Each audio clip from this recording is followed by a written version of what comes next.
people are just like, just learn the language. It's not that easy. It's not that simple. Not speaking English can be so frustrating, and we don't take into consideration how difficult it is for someone to learn when they are under such stress levels. They've been separated from their family. They don't know if their family back home is in danger or not. So these are some major issues that are often overlooked. My name is Josie, and this is my story. So I joined Compass as a volunteer language interpreter. And because of my own lived experience as a refugee, this was something that really holds a place in my heart that made me want to give back in this area. For me, my story in Canada began in 1989 when my mother and my siblings arrived to meet my dad, who had already been here for a year. The reason he was here was because he was granted asylum as a political refugee.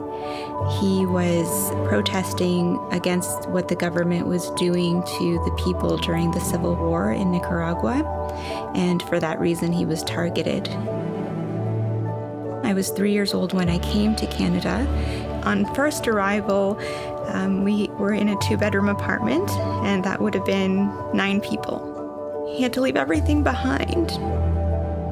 We came to Canada just with a few suitcases. One of the things that we had packed was blankets because we didn't know what we were coming to. My parents couldn't help me with my homework, right? So if I had challenges at school, I couldn't ask them for help. And during that time, there wasn't such a big Latino population as there is now, and social supports were limited. My parents had to find work because of not knowing the language, because of not having their credentials accepted. They ended up both doing factory work for a long time. I was not expecting this.